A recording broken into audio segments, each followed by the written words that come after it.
If you enjoyed this audiobook, please consider liking, sharing, and subscribing to the channel. Chapter 1. The Map is Not the March.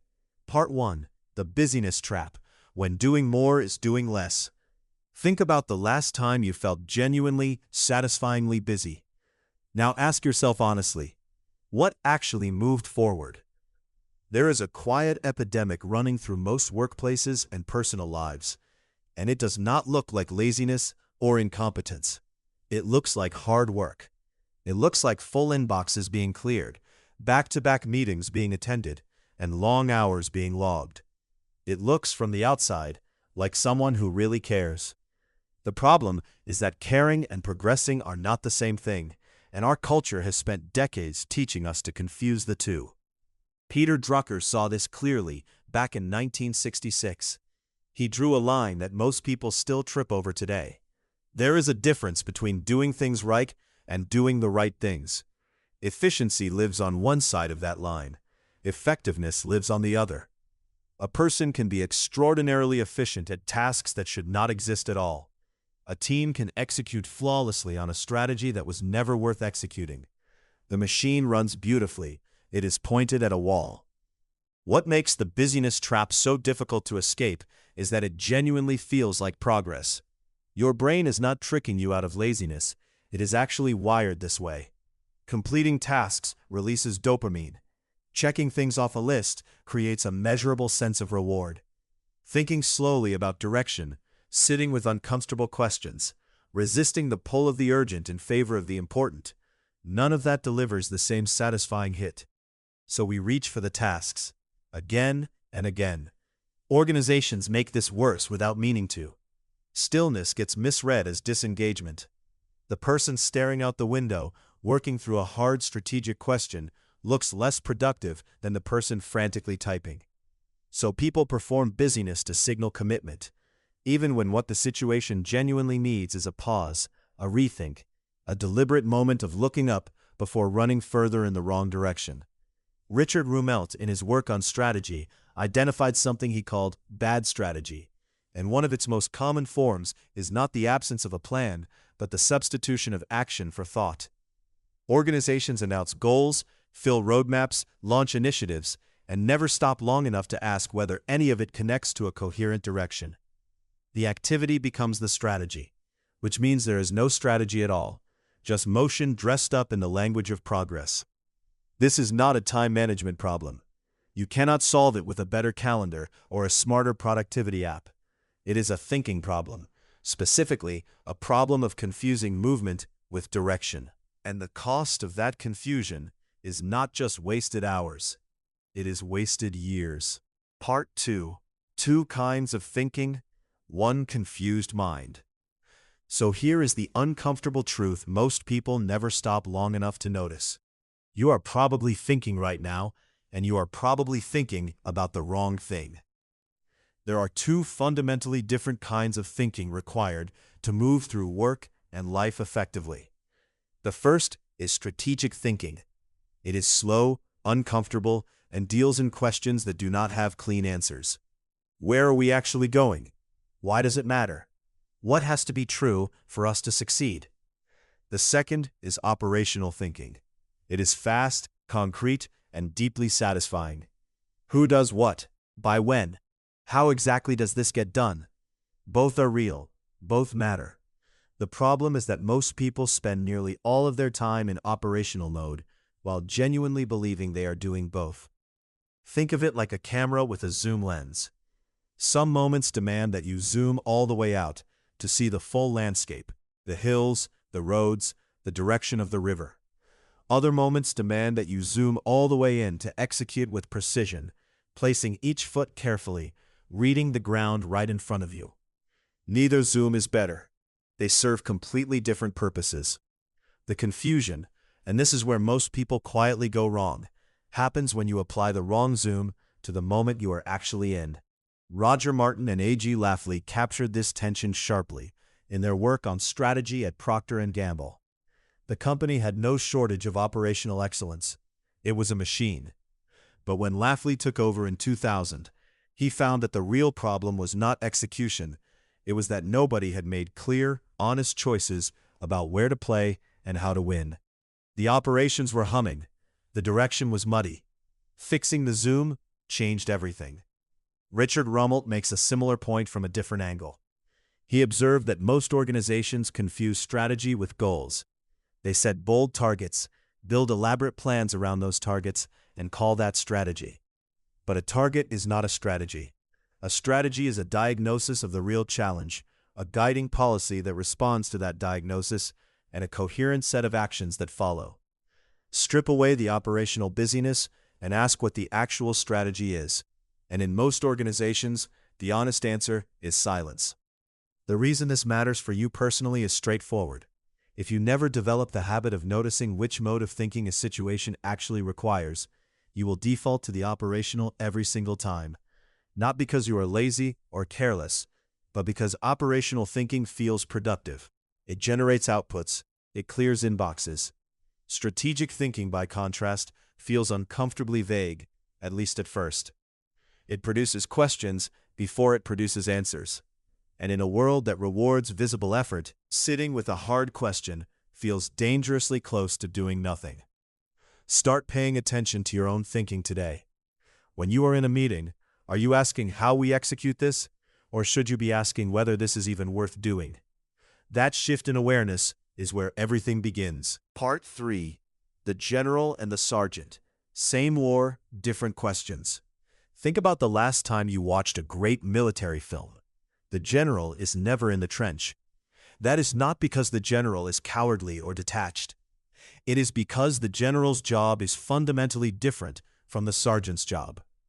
The sergeant needs to know where the enemy is hiding behind that wall.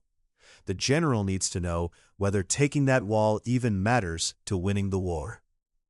Sun Tzu understood this clearly centuries ago. He wrote that the supreme art of war is to win without fighting, meaning the real battle happens in the thinking before anyone picks up a weapon. The sergeant executes, the general positions.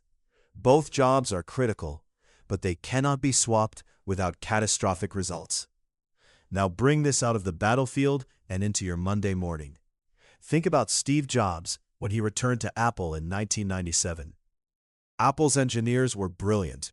They were executing furiously across dozens of product lines. The operation was technically impressive and completely scattered. Jobs did not fix Apple by writing better code or streamlining the supply chain. He stood on the hill, looked at the landscape, and cut the product line from dozens to 4. That was a general's decision. The sergeants then had something worth executing. The problem most of us face is that we trained as sergeants and got promoted into general roles without anyone telling us the job description changed.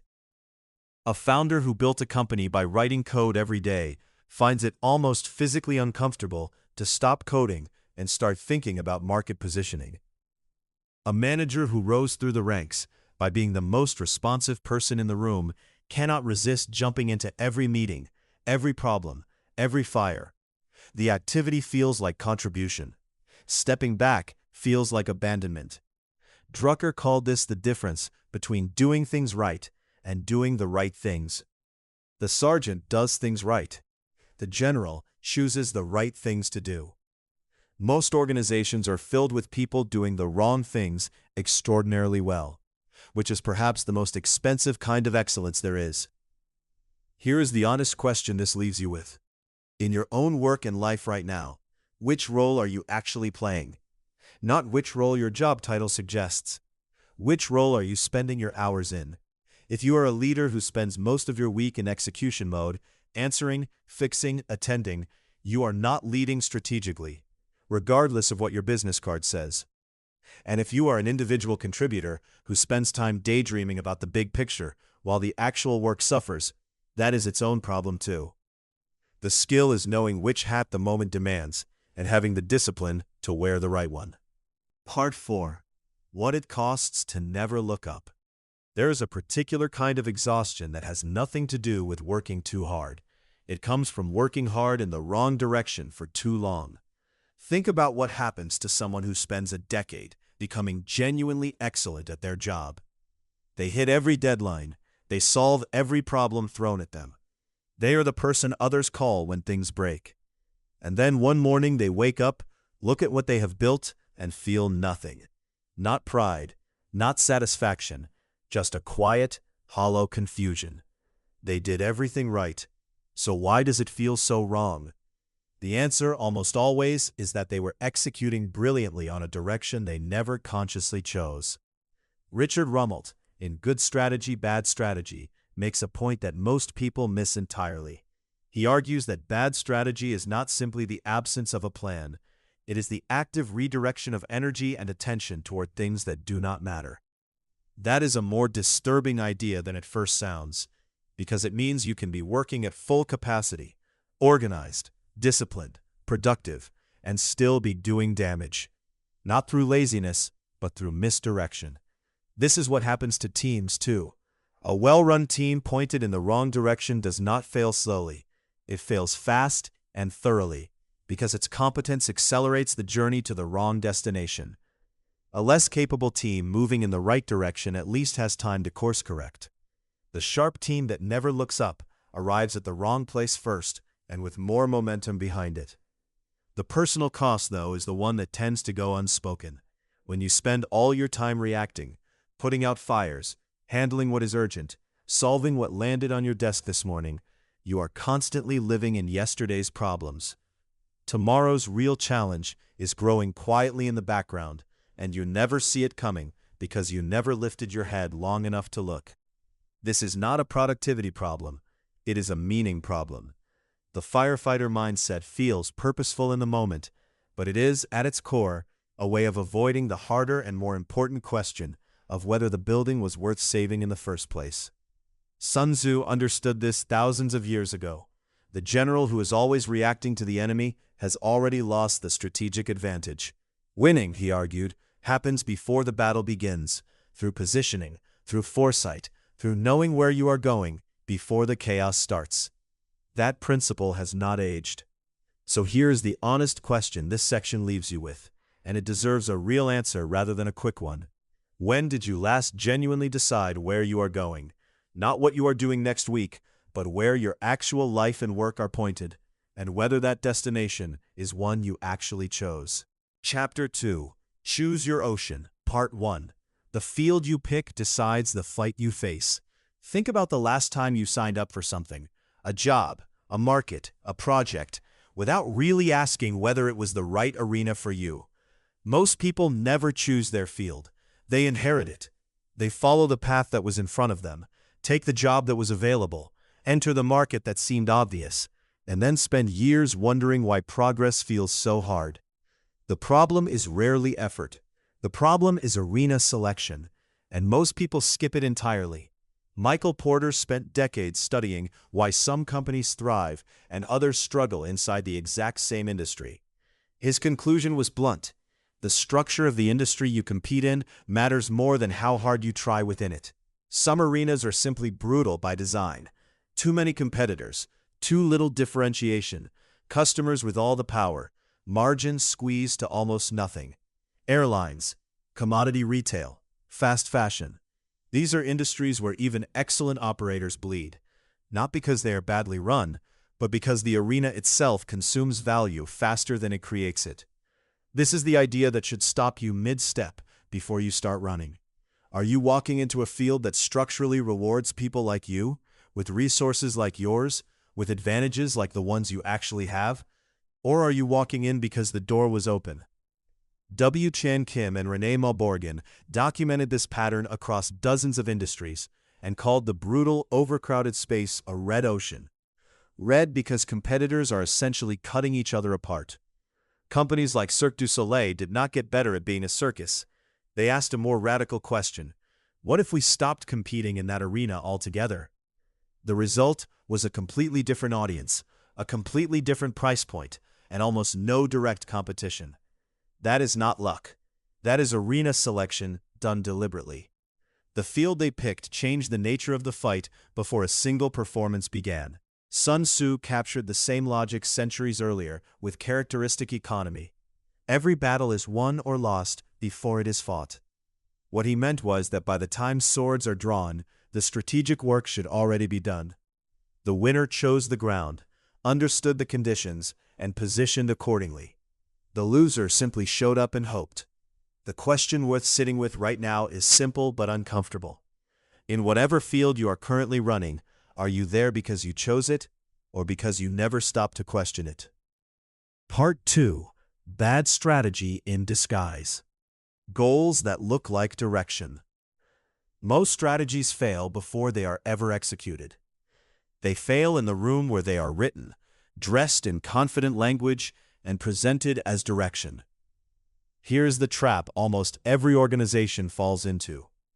Someone books a strategy offsite. There are sticky notes and whiteboards and a lot of energy. The team leaves with a document full of phrases like, become the leading provider, deliver world-class customer experiences, and drive sustainable growth across all markets. It feels like direction, it reads like direction, but it is not direction, it is decoration. Richard Rummelt, in Good Strategy, Bad Strategy, gave this phenomenon a name: fluff. He defined it as strategy that uses the language of insight without containing any. And he argued, convincingly, that bad strategy is not simply the absence of a good plan. It is something more dangerous. It actively creates the illusion of direction, which means people stop looking for the real thing.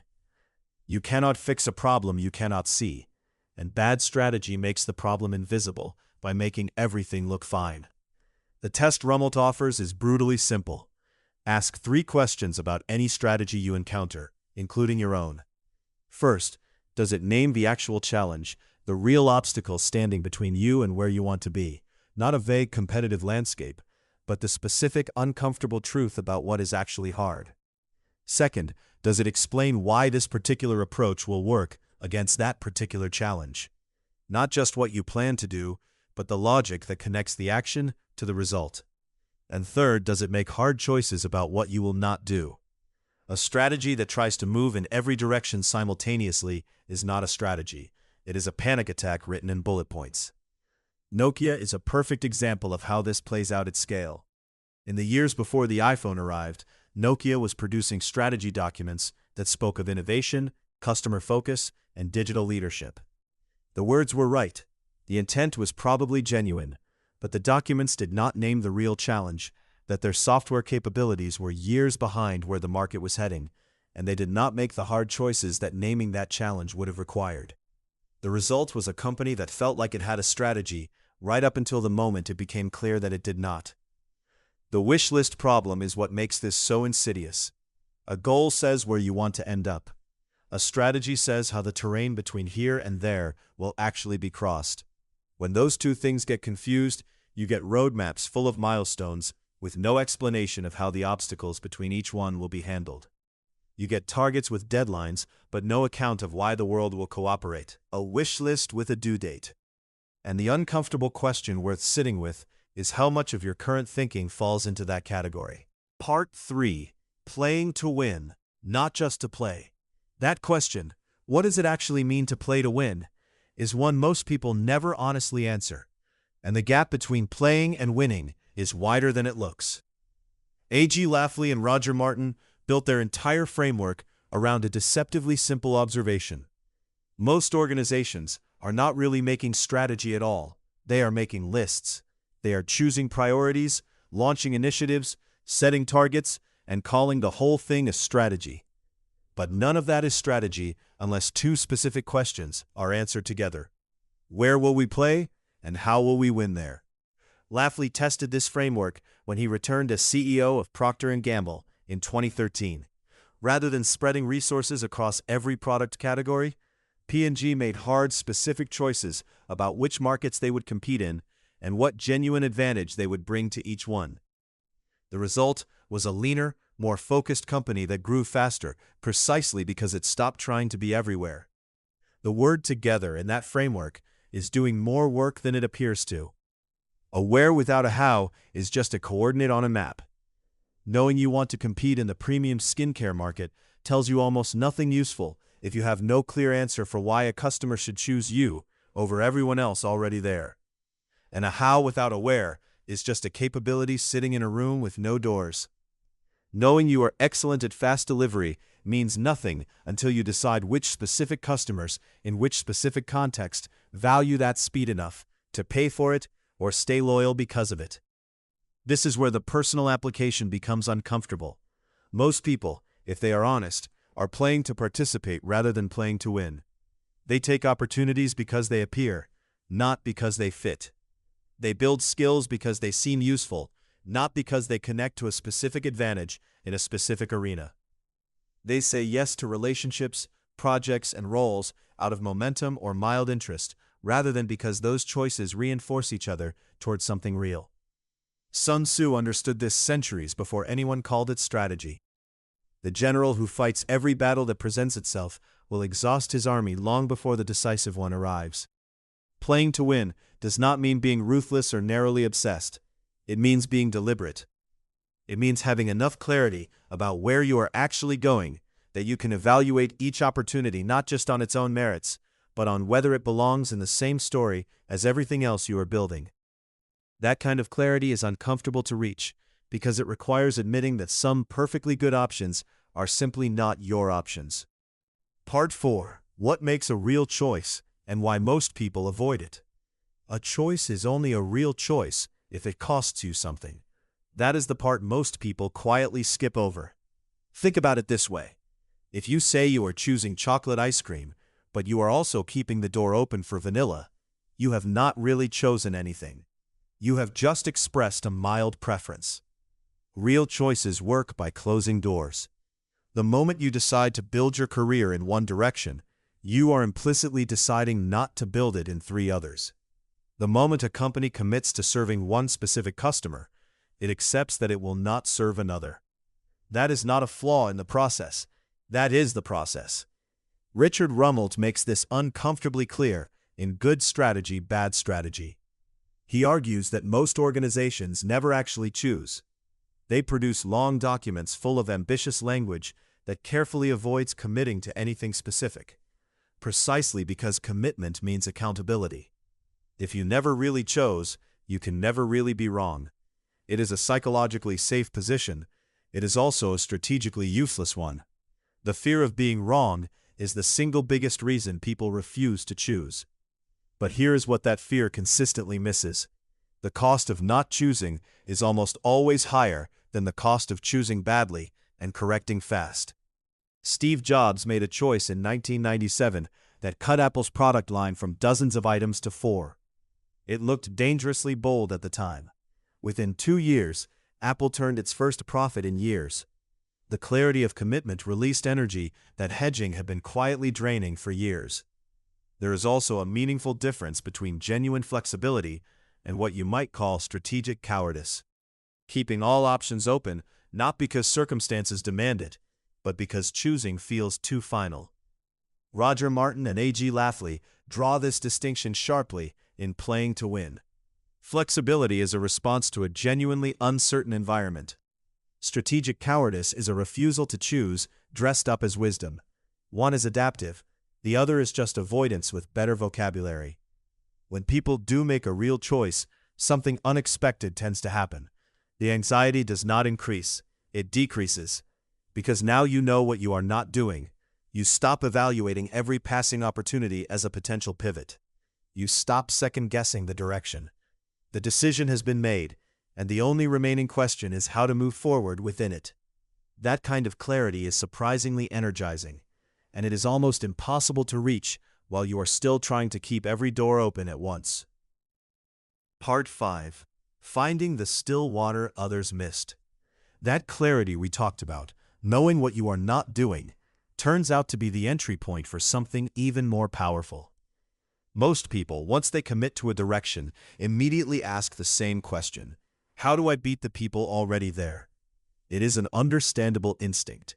You pick a field, you look around, you see competitors, and your brain automatically switches into combat mode. W. Chan Kim and Rene Mauborgne spent years studying companies that had done something far more interesting. They had simply stopped asking that question altogether. Instead of figuring out how to win the fight, they had found water where nobody was fighting at all. Cirque du Soleil is the example that stays with you. In the 1980s, the traditional circus was a dying industry. Animals were expensive and increasingly controversial. Star performers demanded huge fees, and the audience was shrinking. Every operator was trying to outcompete the others on the same tired formula. Cirque did not try to do circus better. They asked a completely different question. What do theater audiences want that circus has never given them? The result was something that had no direct competitor, commanded ticket prices 10 times higher than a standard circus, and attracted adults who had not thought about circus in decades. They did not beat the competition. They made it irrelevant. The questions that lead you to that kind of thinking are deceptively simple. Who is currently being ignored by every option in this space? What frustration do customers quietly accept because they assume nothing better exists? What trade-off has the entire industry agreed to treat as permanent? And what would happen if someone refused to accept it? These questions work in business, but they also work personally. A professional who stops asking, how do I compete for the same roles everyone else wants, and starts asking, what do organizations desperately need that no one with my background is offering, is thinking in blue ocean terms. A writer who stops trying to do what successful writers do and starts asking what readers are genuinely hungry for and not finding, is doing the same thing. The still water is not always obvious. It usually requires sitting with discomfort long enough to question assumptions that feel like facts. Sun Tzu said the supreme art of war is to win without fighting. That idea is over 2,000 years old, and most people still have not acted on it. Because looking for uncontested space feels less heroic than charging into battle. It is not less heroic, it is just harder to see. And that is precisely why it remains available to anyone willing to look. Chapter 3: Fix the floor before you build the ceiling. Part 1: The bottleneck hiding in plain sight. Eliyahu Goldratt wrote The Goal as a novel, not a textbook, because he knew the idea inside it was too important to hide behind academic language. The story follows a factory manager named Alex Rogo who is about to lose his plant. And the lesson that saves him is devastatingly simple. Every system has one constraint, and that constraint controls the output of the entire system. Not the weakest person, not the most complained about department, the single point where the whole flow backs up and waits. Think of it like a garden hose with a kink in it. You can increase the water pressure at the source, widen the hose at both ends, and attach a better nozzle. But until you find the kink and straighten it, none of that effort changes how much water comes out. Most improvement efforts in businesses and personal routines are exactly this. People are busy adding pressure and upgrading nozzles while the kink sits untouched. What makes this so hard in practice is that the real constraint is almost never the obvious one. It is rarely the thing people are loudest about, and it is rarely the thing that is easiest to fix. In Goldratt's factory, everyone assumed the problem was production speed. The real constraint was a single outdated machine called Herbie, named after the slowest kid on a hiking trip, that quietly throttled everything downstream. Once they focused exclusively on Herbie, the whole plant improved, not because everything else got better, but because the actual limiting factor finally got attention. Donella Meadows, in Thinking in Systems, makes a similar point from a different angle. She argues that most people intervene at the level of events, the visible, surface symptoms, when the real leverage is always deeper in the system structure. The event is the symptom, the structure is the cause. Fixing the symptom without touching the structure is why so many improvements feel temporary. The problem comes back in a slightly different shape. Now bring this into your own work. What is the one thing that, if removed or improved, would make everything downstream move faster and better? It is worth sitting with that question honestly, because the honest answer is almost always uncomfortable. It is rarely the task you are already spending the most time on. It is often something you have been quietly avoiding, a conversation you have not had, a skill gap you have not addressed, a decision you have been postponing. Finding your personal Herbie requires the patience to look at the whole picture, rather than just the parts you feel most confident about fixing. Part 2: When execution is the strategy, and when it isn't. There is a trap that catches smart, hard-working people more often than lazy ones. working brilliantly on the wrong thing.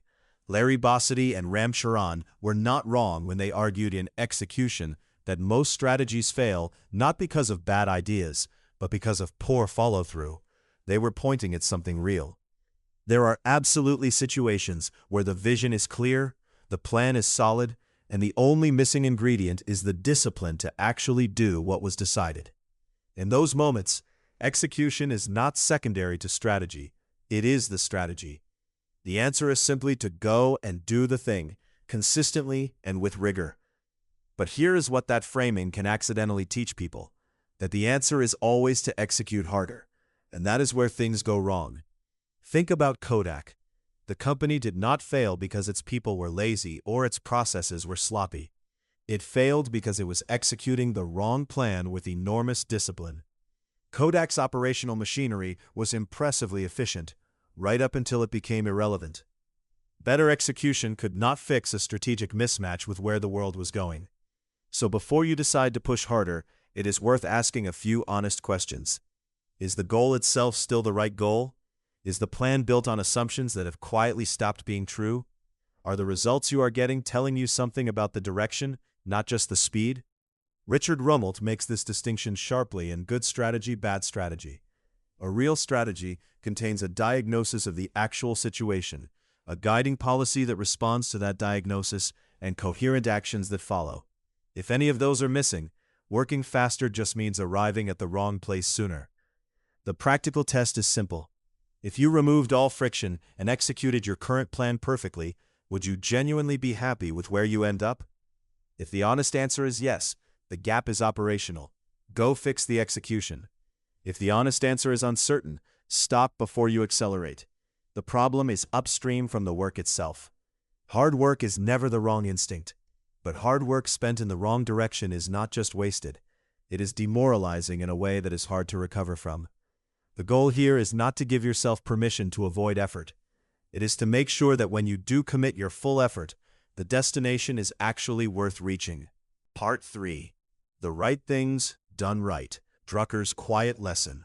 Peter Drucker never raised his voice to make his most important point. He simply wrote it plainly, repeated it across decades, and watched most of the business world nod politely and then ignore it. Effectiveness is doing the right things. Efficiency is doing things right. That is the whole distinction, and it changes everything once you actually sit with it. Think of it this way. Efficiency is being the fastest runner on the track. Effectiveness is making sure you are running on the right track in the first place. You can be extraordinarily good at both, and you should aim to be. But if you are forced to choose one to get right first, it is not even close. A highly efficient person pointed in the wrong direction is just a more expensive mistake. The uncomfortable truth Drucker identified is that most organizations and most individuals have quietly let effectiveness decay while obsessing over efficiency. We have dashboards, productivity tools, optimized workflows, and sprint cycles. We are genuinely better at moving fast. But fast toward what? In many workplaces, the goals being chased with such impressive speed were set years ago, inherited from a strategy no one has revisited, or shaped by metrics that made sense once but have long since stopped reflecting what actually matters. Drucker also gave us something more practical than the concept alone. In The Effective Executive, he argued that the first real responsibility of anyone who wants to be effective is to find out where their time actually goes. Not where they believe it goes, not what their calendar shows, where it genuinely disappears hour by hour, day by day. He recommended logging it honestly for a few weeks because almost everyone, when they do this for the first time, is surprised, sometimes shocked. The gap between perceived time use and actual time use is rarely small. This matters because you cannot fix what you have not honestly measured. If you believe you are spending most of your week on your most important priorities, but the log tells a different story, that gap is the real problem, not your execution, not your team, not your tools. So here is the reflection worth doing before moving forward. Take the last 5 working days. Write down as honestly as you can where your attention actually went, not in categories that sound good, but in real activities. Then write down the 3 things that, if genuinely progressed, would move your most important goals forward. Now compare the 2 lists. How much of what you did last week actually appears on the second list? That answer is your current effectiveness score. It does not require a consultant or a framework. It just requires honesty, which turns out to be the harder part. Part 4. Making what matters measurable without killing the meaning. That honesty exercise from the previous section does more than reveal where your time went. It raises an uncomfortable follow-up question. Even when you identify the right things to focus on, how do you actually know if you are making progress?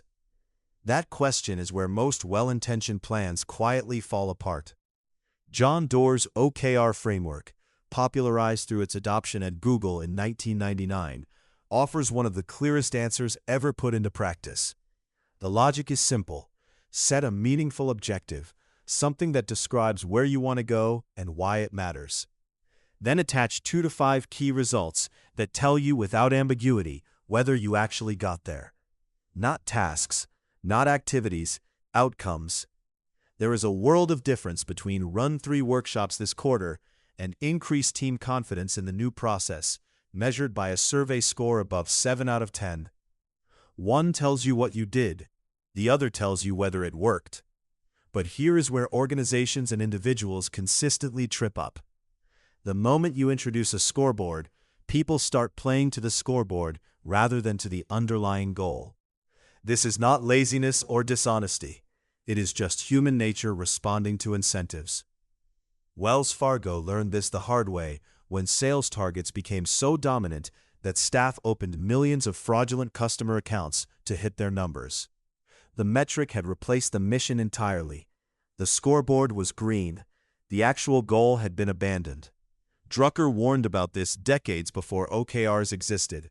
He observed that what gets measured gets managed, and what does not get measured often gets ignored, even when it is the thing that matters most.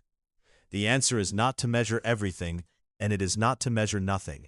It is to be ruthlessly honest about whether your key results actually indicate progress toward your objective, or whether they are just the things that happen to be easiest to count. This matters personally too. How do you measure a better relationship with your child, or meaningful growth as a leader, or deeper impact in your community? You cannot reduce these to a single number without losing something real. But you can ask honest proxy questions. Is there more laughter in the house this month than last? Am I being sought out for counsel more often than 6 months ago? These are not perfect metrics. They are honest signals, and honest signals, imperfect as they are, beat the illusion of precision from metrics that measure the wrong thing exactly. The practical principle is this: design your measures to serve the direction, not the other way around. If your scoreboard is showing green, but something still feels wrong, trust that feeling. It usually means the metric has drifted from the meaning. Fix the metric, not your instincts. Chapter 4. See the whole river. Part 1. Why smart people keep fixing the same problems. Think about the last time you solved a problem at work, really solved it, only to see it crawl back 6 months later, wearing a slightly different outfit. It happens to smart people constantly. Not because they are careless, but because they are solving the wrong thing. They are fixing the event, the thing that just blew up, while the structure underneath that keeps producing the blow-up, continues running without interruption. Donella Meadows described this with uncomfortable precision in Thinking in Systems. The behavior you experience as a problem is usually the entirely predictable output of a system doing exactly what it was built to do. You are not dealing with a malfunction. You are dealing with a function you do not yet fully see. Consider how Toyota handled quality problems in the 1990s compared to most Western manufacturers. American plants would fix the defective part, retrain the worker, and move on. Toyota asked a different question, not what broke, but what in our process made it possible for this to break. That distinction, seemingly small, produced completely different results over time. One approach managed symptoms, the other redesigned structure. Meadows gives us 3 levels to think about. First, events, the thing that just happened, the fire you are currently putting out. Second, Patterns. What keeps happening over months or years if you look at the data honestly. Third, structure. The relationships, incentives, information flows, and rules that make those patterns inevitable. Most professional problem solving lives almost entirely at the event level, because event level fixes are fast, visible, and feel satisfying. You did something, the crisis quieted, people noticed. But as Richard Rumelt points out in Good Strategy, Bad Strategy, activity is not the same as progress. A response is not the same as a solution. The structural causes of a recurring problem sit quietly beneath all that visible effort, untouched, waiting to surface again. The reason smart, well-intentioned people default to event-level thinking is not laziness, it is incentive. Organizations reward people who respond quickly. They promote the firefighter, not the person who quietly redesigned the building's wiring so fires stopped starting. Speed and visibility win in the short term. Structure is invisible and slow-moving, which makes it easy to ignore until the pattern becomes impossible to deny.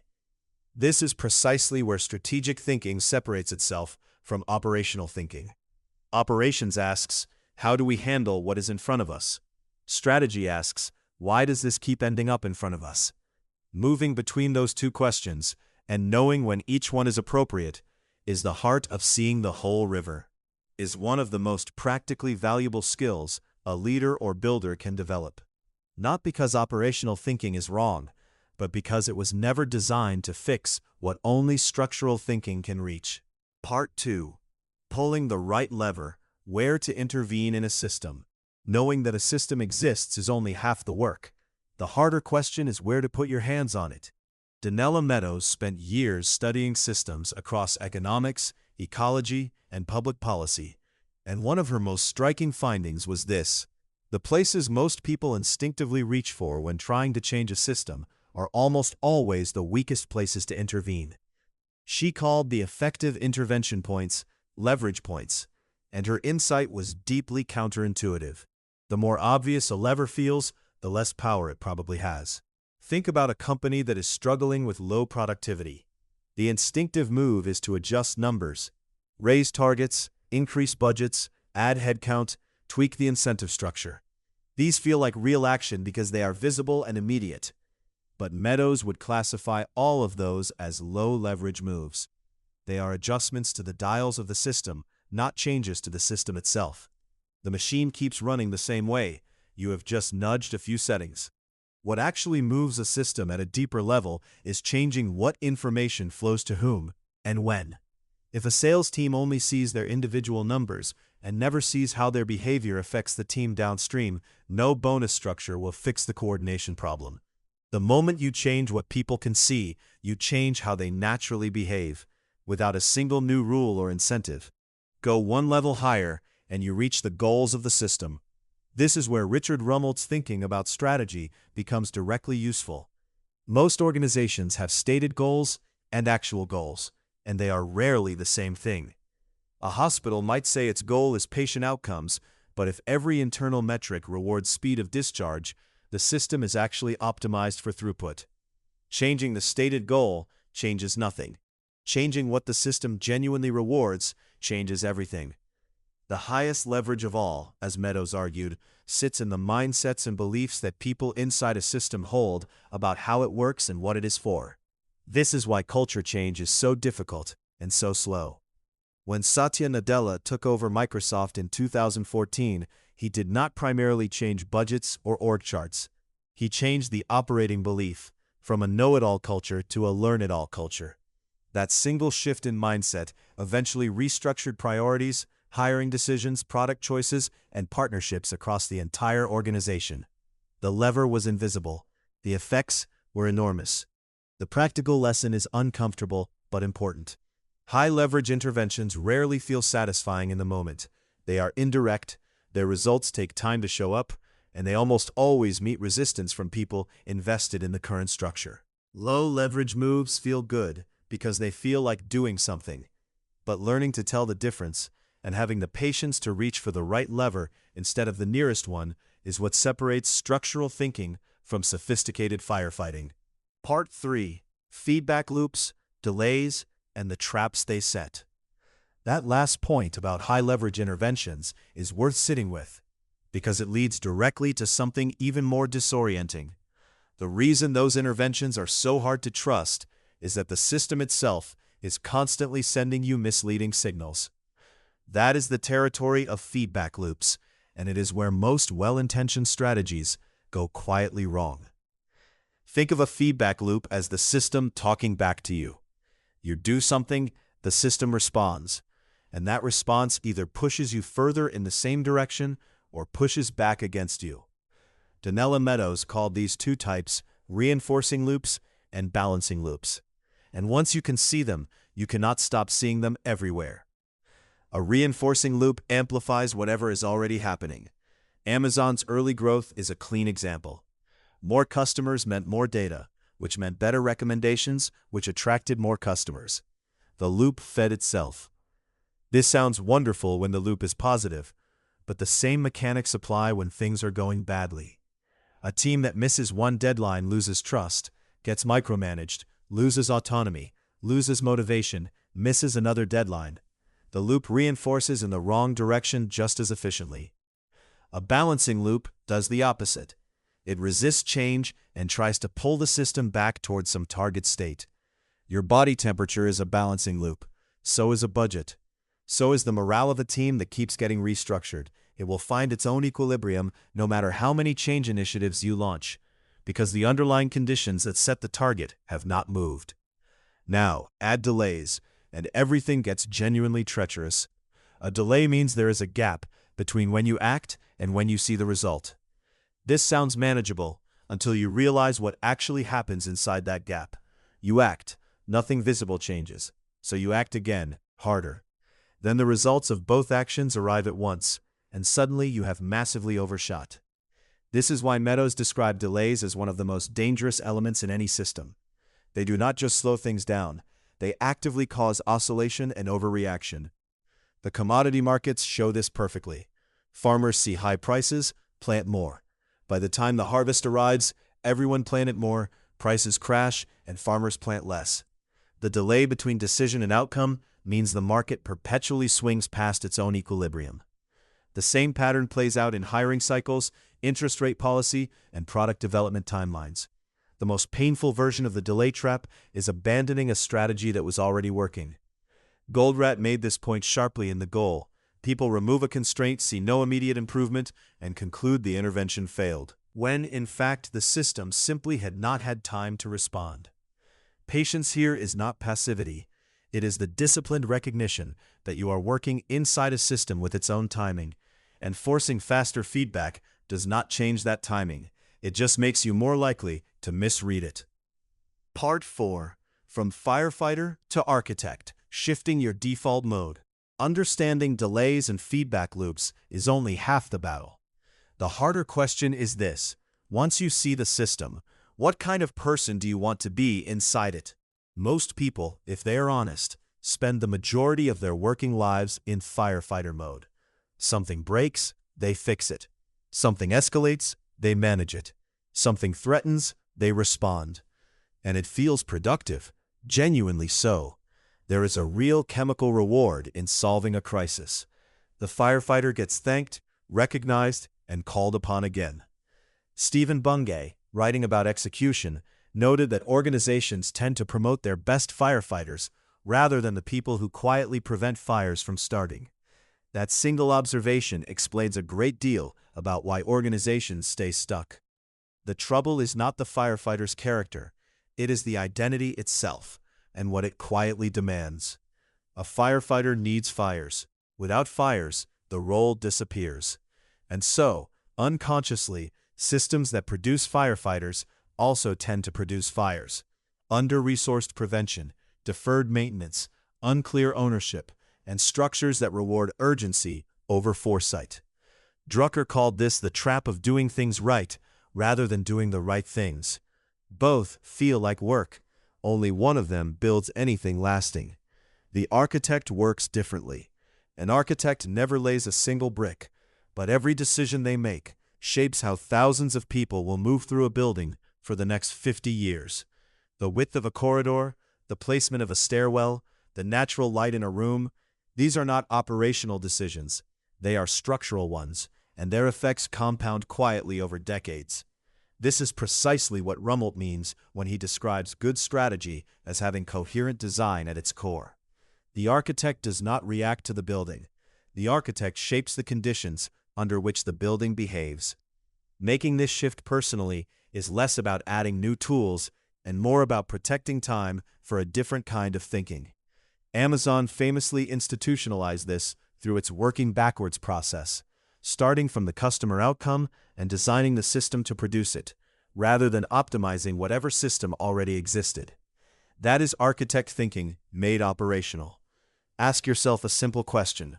If you took 10% of the time you currently spend responding to problems and redirected it toward designing systems that reduce those problems, what would change in 12 months? Not everything, but probably more than you expect. Because architect work, like all structural intervention, is slow to start and fast to compound. The fires do not stop immediately, but they start arriving less often, burning less hot, and lasting less long. And gradually, the identity shifts from the person who saves the day to the person who builds the kind of day that rarely needs saving. Chapter 5. Think Wide, Run Tight. Part 1. The Rhythm of Zooming Out and Zooming In. Everything covered in this book has been pointing toward one skill. Not strategy alone, not execution alone, but the ability to know when to lift your head and look at the horizon, and when to put it down and move. Think of it like breathing. You do not inhale forever, and you do not exhale forever. There is a rhythm. The same is true for how effective people move through their work. They zoom out, then they zoom in. They question direction, then they execute with focus. They lift their eyes, then they lower them. The problem most people run into is that they get stuck in one mode and never leave it. They either spend all their time planning and questioning without ever committing and doing, or they spend all their time executing without ever checking whether the work still points where it should. Peter Drucker spent decades watching capable people fail, not because they worked poorly, but because they never stopped to ask whether the work was worth doing at all. Richard Rumelt documented the same pattern in organizations. Strategic drift rarely announces itself loudly. It creeps in quietly while everyone is busy being productive. Donella Meadows made a similar observation about systems. A system that nobody is watching cannot be corrected, no matter how well each individual part is functioning. The skill, then, is not a talent you either have or you do not. It is a practice. It is the deliberate habit of building specific moments into your week, your month, and your year where you step back entirely, not to rest, but to look, and then returning with full attention to the work itself. Scheduled reflection is not a luxury. It is the mechanism that keeps effort connected to intention. Without it, even the most disciplined execution becomes a fast car on the wrong road. All the tools this book has introduced, the diagnosis before the plan, the cascading choices, the constraint thinking, the feedback loops, they are only useful if you return to them regularly. They are instruments, and instruments require someone paying attention to read them. The reader who has reached this point now holds those instruments. What matters next is the cadence with which they are used. Part 2. Your Monday mind versus your mountaintop mind. Think about the last time you had a genuinely clear thought about your life or work. Not a task thought, but a real, wide-angle perspective on whether you were heading in the right direction. Chances are you were somewhere unusual, a long drive, a beach, the quiet of an early morning before the phone woke up. That was not a coincidence. There are two versions of you showing up to your life. The first is your Monday mind. It wakes up already moving. It checks the inbox before the feet hit the floor. It knows what is urgent, what is overdue, and what meeting starts in 40 minutes. It is sharp, capable, and absolutely necessary. Without it, nothing gets done. But here's the problem. It is so focused on what is in front of it that it genuinely cannot see what is behind, beside, or beyond it. It is designed for proximity, not distance. The second version is what you might call your mountaintop mind. This is the part of you that once during a 2-week holiday looked up somewhere around day 4 and thought, wait, why am I still in that job? Or the part that had a single quiet morning and suddenly saw a pattern in your work that had been invisible for months. Peter Drucker called this the difference between doing things right and doing the right things. Your Monday mind is brilliant at the first. Only your mountaintop mind can assess the second. The tragedy is not that the mountaintop mind is hard to reach. It is that most people only reach it by accident, when the Monday mind finally runs out of fuel. Steve Jobs built structured walks into his day specifically to create this shift. Jeff Weiner, the former CEO of LinkedIn, famously blocked 2 hours of blank calendar time every day, not for a task, but for thinking. These were not indulgences, they were deliberate conditions for a different kind of mental access. You do not need 2 hours or a Californian hiking trail. Research on what psychologists call psychological distance, explored extensively by Jakob Trope and Nira Liberman at NYU, shows that even simple cues can shift your thinking from immediate and reactive to broad and reflective. Changing your physical location, even briefly. Asking yourself how you would advise a friend in your exact situation. Writing instead of talking. These are small environmental triggers, but they reliably move you out of Monday mode and onto the mountain. The real discipline, though, is not getting up there. It is keeping the Monday mind from following you. The inbox will feel urgent. The unread messages will pull. Protecting your mountaintop time means treating it with the same seriousness you give a meeting with your most important client. Because in truth, that is exactly what it is. Part 3. Building a personal practice. The weekly audit. Most people end a week the same way they ended the one before. Tired, vaguely busy, and unsure whether any of it actually moved the needle. That feeling is not laziness. It is the absence of a practice. And the difference between people who consistently move towards something meaningful and those who simply stay in motion is usually this. One group checks their heading regularly, and the other assumes they are still on course because they never stop to look. The weekly audit is that heading check. Think of it the way a pilot thinks about instrument scans.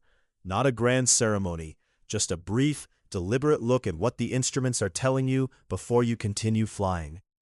Peter Drucker spent decades arguing that effectiveness is not about doing more, it is about doing the right things. The weekly audit is how that principle stops being a quote on a wall and starts being a lived habit. The first question, am I still pointed where I want to go? Sounds almost too simple to bother asking. But Richard Rummelt's work on strategy repeatedly shows that drift is rarely dramatic.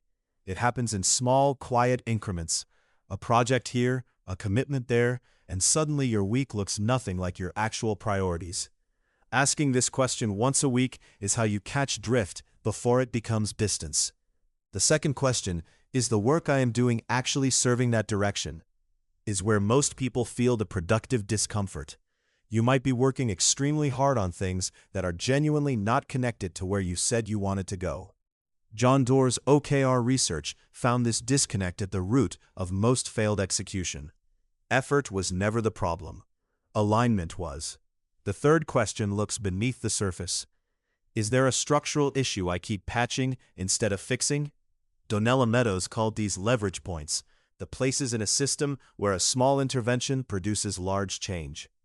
Most people never find them because they are too busy solving the same problem for the 4th time this month to ask why it keeps appearing at all. The fourth question is the most honest of the 4. Where did my time and energy actually go? And does that match what I said matters most? Not what you planned, not what you intended. Where did it actually go? Cal Newport's research on attention consistently shows that what we claim to prioritize and where we actually spend our hours are two very different lists for most working adults.